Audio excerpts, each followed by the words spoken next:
No dijo mañana, no dijo pasado, le dijo, hoy mismo estarás conmigo en el paraíso. Quantas vezes nós nos olvidamos disso, irmão? Tudo começou ali na cidade de Três Corações, em Minas Gerais, no sudeste brasileiro, quando eu saí do exército e comecei a trabalhar numa empresa. E todos os dias eu orava muito pelos missionários. Teve um congresso de jovens na minha igreja, e esse congresso de jovens veio um missionário que tinha sido missionário no sertão pregar. E todo dia eu orava demais por esses missionários. Eu lembro que era um tempo que eu também sofria muita retaliação espiritual, passava muitas tentações. E nas minhas orações à noite, sempre que eu chegava do colégio, eu orava e clamava a Deus muito pela vida daqueles que estavam fazendo a obra de Deus longe, em outros países, para que não faltasse nada e tal. E numa determinada oportunidade eu fui orar, terminei minha oração, fui dormir e apaguei. Quando nessa noite eu tive uma visão, se me apresentava um homem nessa visão e falava para mim, veja esse caminho. E eu olhava aquele caminho, era como um trilho desse caminho que vai para a roça. Eu falei, vejo sim. Ele falou, este é o caminho que eu tenho determinado para você, anda por ele. E eu comecei a andar por aquele caminho e eu olhava do meu lado direito, era uma caída, como que uma ribanceira, o lado esquerdo era uma subida. E eu olhava pro meu lado direito e eu via diferentes povos ali. Os primeiros povos que eu vi foram as pessoas vestidas com umas roupas vermelhas, bem característica aqui, o pessoal de Cusco, no Peru. Andei um pouco mais, vi mulheres que tinham uma pinta aqui na testa, eu não entendia nada daquilo, daquela pintura e tal. Depois fui descobrir que eram as indianas. Andei um pouco mais e eu vi umas mulheres que tinham como que umas argolas no pescoço. Olhava para elas e via tudo aquilo e me surpreendia muito. Terminei aquele caminho, depois de ter visto diferentes tipos de culturas ali, encontrei com aquele homem de novo. E eu pensando que ele ia me dar uma recompensa pelo caminho que eu tinha passado, ele falou, não, vem por aqui. Quando eu cheguei era a igreja onde eu congregava, lá na cidade de Três Corações. E ele falou, vê este jovem que está orando lá atrás daquele púlpito? Eu falei, vejo. E ele me disse, pois bem, vai lá e entrega uma profecia para ele. E eu nunca tinha falado em profecia até então. E quando eu cheguei e coloquei a mão na cabeça daquele jovem, Deus me mostrou eu orando no meu quarto, orando, intercedendo pelos missionários. E quando eu coloco a mão na cabeça minha, naquela visão, uma mão entrou pelo teto daquela igreja. E quando entra no teto daquela igreja, me entregou uma prancheta. E essa prancheta que aquela mão me deu, eu recebi ela na mão, coloquei a mão na minha cabeça naquela visão e acordei falando assim, assim te diz o Senhor teu Deus. E acordei. E naquele dia eu entendi que Deus tinha um chamado missionário para a minha vida. No outro dia renunciei ao meu trabalho e uma semana depois eu estava no seminário me preparando para fazer a obra de Deus lá na cidade de São Lourenço, Minas Gerais.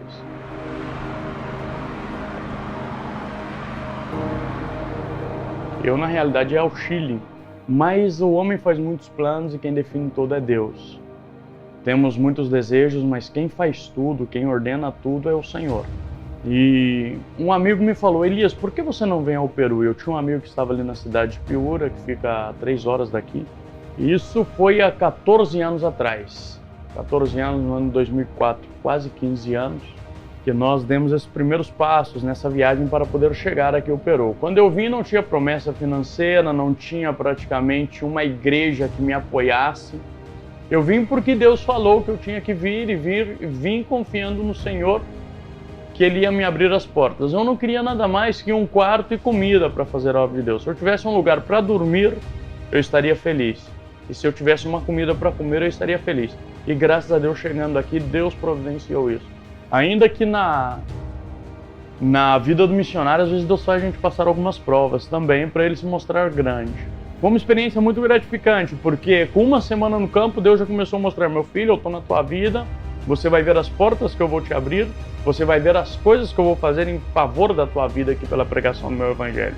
E a partir daquele momento eu comecei a ver que uma das melhores coisas que existe é quando a gente confia e depende do Senhor, porque a nossa fé às vezes falha nesse sentido, né? Queremos ver para poder crer, para poder acreditar na promessa, mas Deus faz a gente às vezes passar pelo deserto para falar ao nosso coração ali também. Ayer se foi, tomou tu tota e te puso a navegar, una camisa, un pantalón vaquero y una canción, ¿dónde irá? ¿dónde irá? Se despidió y decidió batirse en duelo por el mar y recorrer el mundo en su velero. Bueno, antes de que Chiclayo sea la ciudad que nosotros conocemos, antes incluso de que se haya fundado, tuvo una historia previa. Primero, cuenta la leyenda que Naylamp fue un navegante que vino en un barco a las costas de Lambayeque, estableció aquí su primera colonia, digámoslo así. A partir de ahí empezaron a crearse un montón de leyendas del origen de Chiclayo, más bien de Lambayeque como región. Las culturas que aquí más o menos se establecieron fueron la mochica, la sicán. La sicán más o menos se estableció después de que los mochicas empezaron a decaer, ¿no? Empezaron a caer. Sin embargo, apenas pasó esto, ocurrió lo que vendría a ser la invasión española, lo que podríamos ver acá con el busto del gran Pizarro. Sin embargo, a partir de eso empezó la etapa de la colonia española acá en lo que es Lambayeque. Sin embargo, en Lambayeque se crearon varias ciudades, como vendría a ser Saña, Eten, Motupe, Reñafe y el mismo Chiclayo.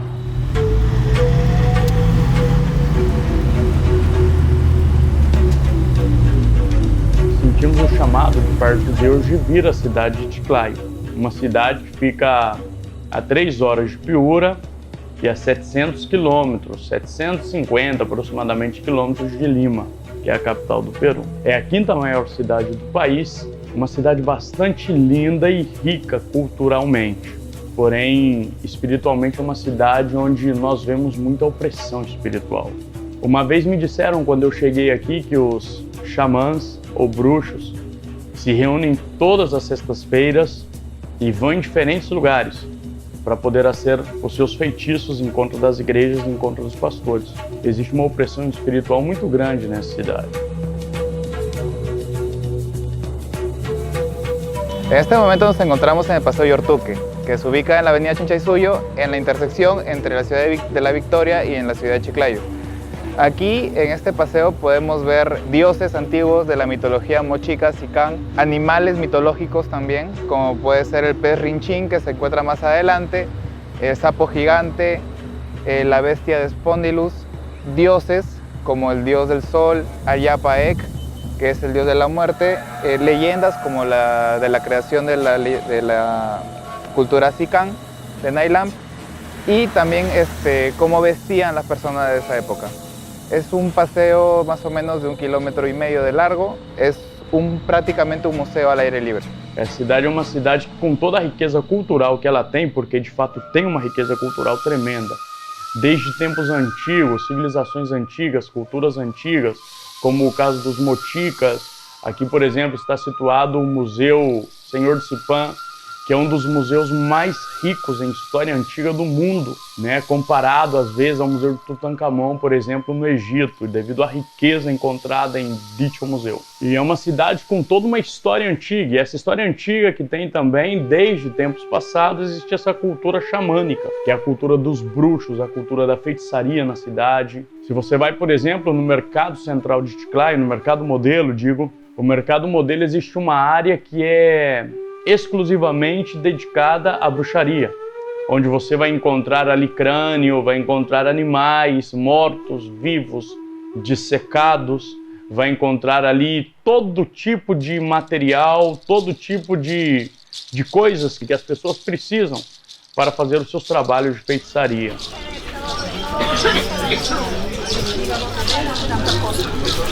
¿Cómo ha sido hijito?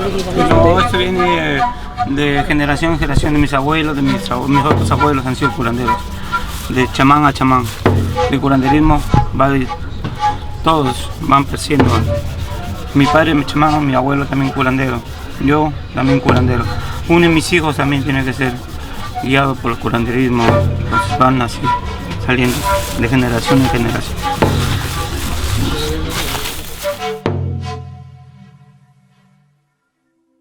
E neste contexto nós chegamos nessa cidade e estamos trabalhando agora. Neste contexto nós estamos desenvolvendo aqui alguns projetos, temos uma igreja não grande, uma igreja pequena. A evangelização aqui é muito difícil.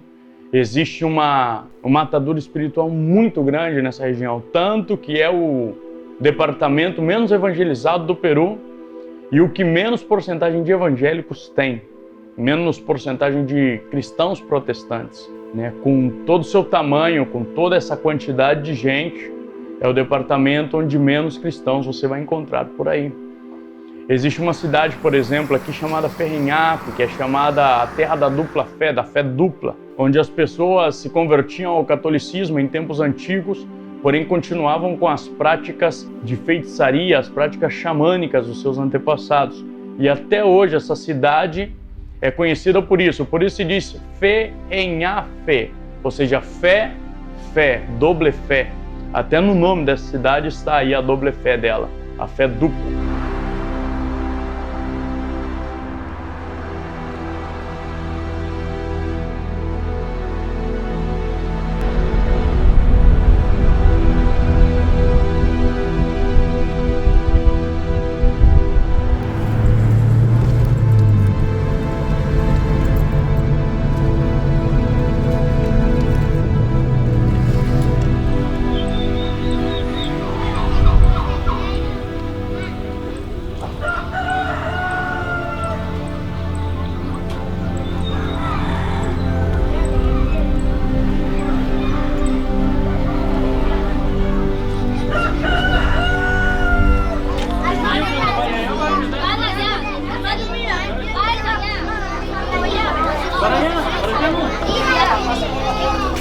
Hola chicos, ¿cómo están? Amén. Estamos felices en esta mañana maravillosa, amén. Felices y contentos porque el día de hoy celebramos. Segundo dados de pesquisas, as pessoas se convertem geralmente quando escutam a palavra de Deus entre os 4 a 14 anos. A maioria das pessoas se convertem nessa etapa da vida. Então nós sentimos de parte de Deus de começar um árduo trabalho de evangelização com os pequenos, entre 4 a 14 anos. E um dos projetos que tem dado muito fruto, dentre tantos, por exemplo, Cuculi Reiki, um dos projetos que tem dado muito fruto é o projeto em Cruz del Médano, ali em Morrope, aqui em Lambayeque. Morrope é uma cultura descendente dos moticas, inclusive em Morrope se pode encontrar pessoas que ainda falam o idioma dos seus antepassados. E ali, com toda essa riqueza cultural, nós começamos esse trabalho de evangelização através da evangelização de crianças, um trabalho que tem dado muito fruto ali através dos nossos missionários, onde temos feito ali um bonito trabalho para a glória e honra do Senhor. Hoje nós estamos com 3 frentes de trabalho desenvolvendo esse projeto, o Projeto 414. Estamos trabalhando arduamente com o propósito de poder chegar nesses pequenos levando a palavra de Deus com eles. E nós precisamos muito da graça do Senhor, porque Chiclayo é uma cidade bastante difícil de ser evangelizada. Mas nós confiamos que Deus, Ele é o Deus que sabe todas as coisas e que nós vamos lutando, porque não há nada que possa contra o nosso Deus. Não importa qual o poder das trevas, não importa qual dificuldade, nós temos um Deus que tudo pode e todo aquele que crê no Senhor nunca é decepcionado.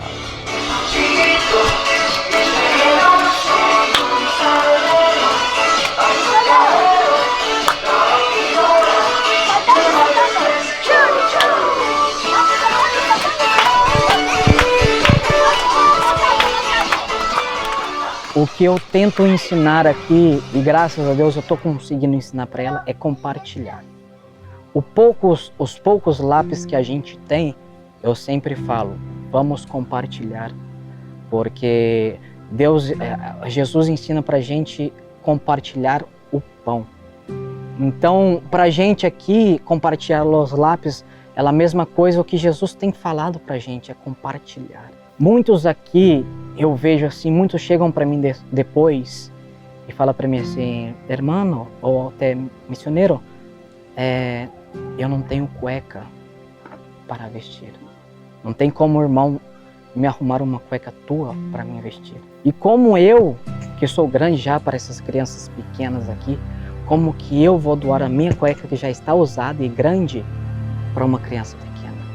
Então essa é de partir o coração. Muitas das vezes pede comida porque falam para mim, essa noite eu não dormi porque eu não comi. Essa noite eu fiquei acordado com fome, com sede, porque aqui é muito calor. Nuestras vidas. Señor Jesús. Muchas gracias. En nombre de Jesús. Amén. Amén. ADPA. O mismo sentir, o mismo pensar e o mesmo actuar. Chiclayo. Naciones. Para Cristo. Se nós não alcançamos as crianças, o diabo vai alcançar as crianças. Se nós não alcançamos as crianças, o crime, a delinquência, não sei, a pornografia, o que seja, alcançará essas crianças. Então nós precisamos fazer algo por elas. E isso é o que tem nos movido, a minha esposa e eu, praticamente, com o Projeto 414. É o que tem movido as pessoas que têm se unido conosco neste propósito com o Projeto 414. É esse amor pelos pequenos, é ver a necessidade nos ninhos, como são chamados aqui, nas crianças. É ver aquilo que pode ser feito por eles.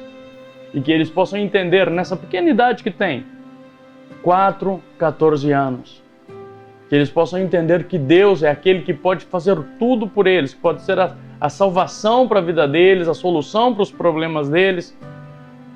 Hoje nós temos os nossos filhos, a Lilian e o Josué, por exemplo. A Lilian tem 12 anos, desde muito pequena, envolvida conosco na obra de Deus. Josué, 6 anos, aí envolvido também em tudo isso que involucra esse trabalho com as crianças, que envolve esse trabalho com os pequenos.